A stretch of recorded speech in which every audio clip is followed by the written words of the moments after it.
Today I'm sketching in paper by 53. Hi everybody, Steve Elliott here again with my favourite sketching app, paper by 53.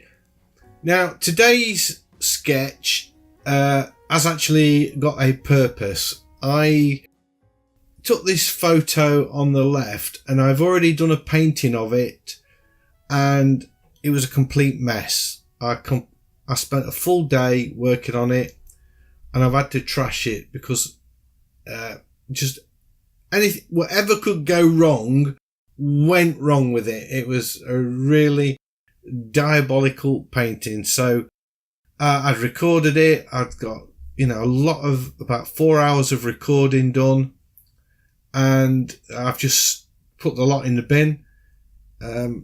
So I thought I want to do this painting. I like the subject, although you can't see too clear in the photograph. We've got some geese and a couple of swans. I don't think I'm going to put the swans in. I'm just going to work with the ducks. So I thought I'd do this sketch in paper by 53 just to get my head around the composition first of all. And then when I've done that, I'm going to take it out of paper 53 and I'm going to use that as the basis of my painting that I'm going to do. So you're going to get to see the sketch done here in paper by 53, and later on when I get round to it, you're going to get to see the full-blown painting that I produce. And I think I'm going to do that in Critter. I think when this video comes out, you will have already seen one, or there would already been one published of me demoing Critter, not demoing it really, trying it out, because I don't really do demos where I look at all the tools. I just look at the tools that I'm interested in. So I've already done a tryout in Critter and I really liked it. So I want to do a painting using Critter 4. So I'm going to take this sketch when it's finished and bring that into Critter 4 and do a full-blown oil painting. So anyway, here's the sketch. There's a lot of perspective going off here, and just to make it a little bit more awkward, the buildings, they're not parallel to each other. You'll see there's like three-story buildings that you can see in the sketch, and the middle one is at a slightly different angle to the other two. So that kind of makes the perspective a little bit interesting. There's also, in the picture I've got here, I've cropped it slightly, and we're missing the very top of the building that you can see in the sketch. So I've got some distant buildings, and while I'm sketching these in, I'm thinking they are going to be distant. I'm going to throw them back somewhat. I'm going to enlarge the geese in the sketch for the finished painting. And so I'm already working out in my head what I'm going to do. And you'll also see that even though I'm sketching in landscape on a landscape sheet of paper, I'm painting or doing the drawing in portrait mode, and I've got white space either side of the sketch. So that again is done on purpose. I want to paint this in portrait, and really what I'm doing, and give me an insight into how I don't always do this. In fact, very rarely do I do it. I should do it more often, really. How I would work out a sketch for a painting. And I'll put in sort of local colours, although I might change them completely when I do the painting. But I'm really putting in the colouring for tone as well, and getting the balance of lights and darks and contrast and things.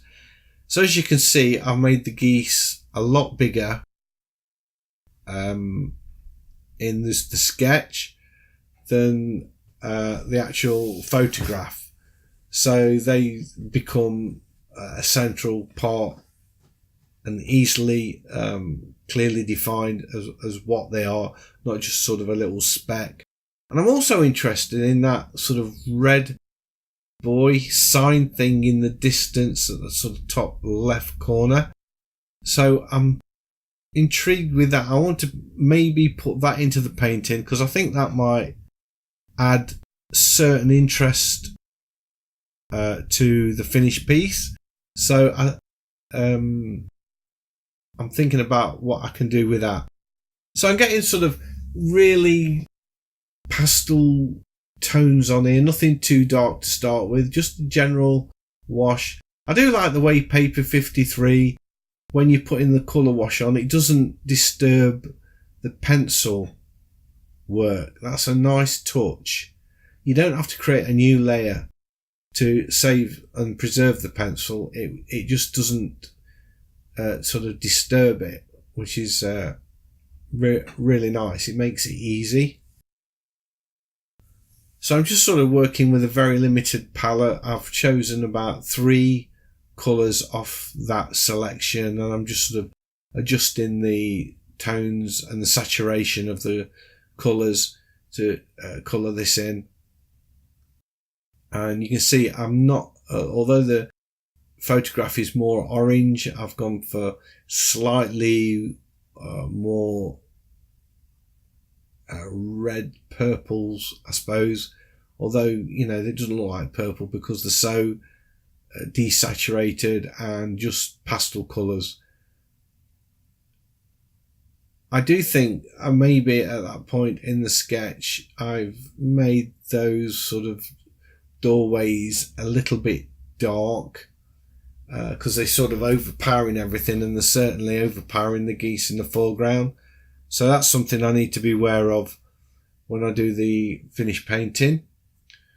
And this sort of building that juts out, I struggled with that, and the balcony that's also sticking out. In the original painting I did, those two things look really amateurish and quite dreadful. So I'm very conscious of how I'm going to deal with them, really, because I don't want them to look as though they've just been stuck on the side of the building. I want them to be part of the building. I had a lot of fun with the water here, just sort of putting in little scribbly lines to indicate the waves. I did like doing that. So I'm just now putting in the final bits of the water. So I'm going to close the tool palette any minute now, just to finish off putting the washes in the foreground. I have strengthened the colour up a little bit, as you can see. That's more to knock those sort of dark doorways back a little bit, just to add a little bit more balance to the thing, really.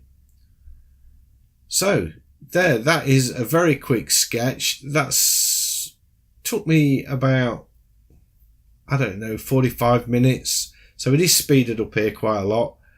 But that is it. That is the end of the video. I hope you've enjoyed it. If you have, please give me a big thumbs up. It's much appreciated. It helps me out a lot. If you're new to the channel, please consider subscribing and hit that notification bell, because I have lots more videos like this and I would love to be sharing them with you. So hopefully I'll see you in the next one. Bye.